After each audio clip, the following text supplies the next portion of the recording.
বিজ্ঞানীরা গবেষণা করে দেখেছে এই ব্রেনটা যদি আবিষ্কার করা যেত তাহলে 5,000 কোটি টাকা লাগতো। কত বললাম? 5,000 কোটি টাকা এই ব্রেনটার দাম। কেন মাঝি? এই ব্রেনের যে কর্টেক্সটা, এরকম আপনারা ছবিতে দেখেছেন গোটানো গোটানো কর্টেক্স, বলছে ওটা যদি খুলে খুলে রাখা যেত তাহলে 200টা একতলা বাড়ি লাগতো। মস্তিষ্ক চালাতে যে বিদ্যুতের প্রয়োজন হয়, এই বিদ্যুৎটা যদি দিতে হতো তাহলে 2,000 কোটি কিলোওয়াট বিদ্যুৎ লাগতো। সারা ভারতবর্ষের সব বড় বড় ইন্ডাস্ট্রি চলে যাবে, তারপরে কিছু বিদ্যুৎ বেঁচে থাকবে সেখানে। কেন আছে? মস্তিষ্ক একসাথে 10,000 শব্দ গন্ধ মনে রাখতে পারে। কটা পাই? আমাদের শরীরের সবচেয়ে শক্তিশালী পেশিটা হচ্ছে জিভ, আমাদের জিহ্বা। এখানে 10,000 টেস্ট বার্ড আছে। আমরা খুব একটা টেস্ট বার্ড কিন্তু পাই না, কারণ খাবার সময় মনোযোগ দিই না, রাইট?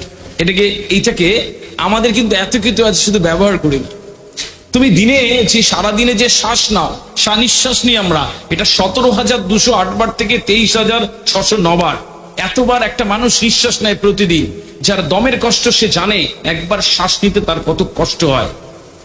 আর গবেষণা জানাচ্ছে যে দিল্লি মুম্বাইয়ের যে বারগুলো রয়েছে, যেগুলো মাল্টি সিটি, মেট্রোপলিটন সিটি, দূষণে ভর্তি, সেখানে মানুষরা অফিস থেকে সন্ধ্যেবেলা ফেরার পরে তারা ওই বাড়ির পথে যাওয়ার আগে অক্সিজেন বার তৈরি হয়েছে, ওই অক্সিজেন বারে চলে যায়, আধ ঘন্টা অক্সিজেন কেনে, ওখানে শুয়ে পড়ে অক্সিজেন নেয়, তারপর বাড়ি যায়। ওইটা শুদ্ধ অক্সিজেন তাদের এই হার্ট ফুসফুসকে ভালো রাখার জন্য নিয়ে যায়। আর আধ ঘন্টা নিরিখে যে টাকা নেয়, সেই টাকা হচ্ছে আমরা এখানে যে অক্সিজেন নিই সারাদিনে, সেটা 3.5 লক্ষ টাকা দাম হয়। 3.5 লক্ষ টাকার অক্সিজেন তুমি প্রতিদিন ফ্রি গ্রহণ করছো। শুধুমাত্র রাত হয় বলে 3 মাস পরে শিশুতৃপ্ত একাডেমিতে কত টাকা বিদ্যুতের বিল দিতে হয় স্যার, তাই না? অনেক টাকা বিদ্যুতের বিল দিতে হয়। দিনের বেলাতে শুধু আলোটা রয়েছে, ফ্রি তোমার জন্য করা হয়েছে। এত কিছু মানব হচ্ছে পৃথিবীর সবচেয়ে শ্রেষ্ঠ সম্পদ।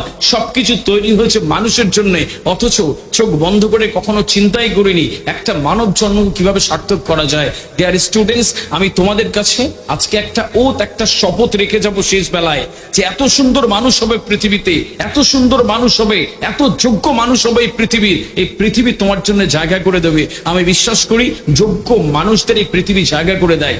যারা বলে কিচ্ছু নেই, কিচ্ছু হয় না, হয়নি, পারবো না, কিচ্ছু নেই, রাজনৈতিক নেতাদের ধরতে হয়, চাকরি নাই, নেই, সব আছে। যোগ্যদের জন্য সব আছে। একটা চাকরি নয়, you have another option, go for that option. But যারা যোগ্য, যারা বেস্ট, যারা সেরা, তারা পৃথিবীতে একটা মানুষকে আমার সামনে এনে দেখাতে পারবে না যে তারা কোথাও বসে আছে। কিছু না কিছুতে তারা নতুন কিছু করে যাচ্ছে অলওয়েজ।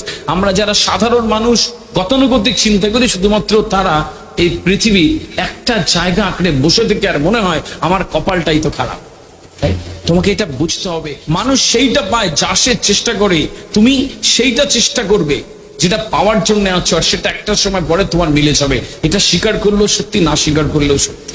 সুতরাং মন থেকে চাইতে হবে। তোমার চাওয়ার মধ্যে এত আকুলতা থাকবে, তোমার চাওয়ার মধ্যে এত গভীর প্রেম থাকবে, এত ভালোবাসা থাকবে, একটা সময় পরে দেখবে ঠিক তুমি ওইদিকে আস্তে আস্তে আস্তে আস্তে হেঁটে যাচ্ছ। আমরা অনেক কিছু চাই। এখন বলি ডাক্তার হব, তো পরে বলি ইঞ্জিনিয়ার, পরে বলি বিজনেস পার্সন, এরপরে টিচার হব, তারপরে কি হব জানি।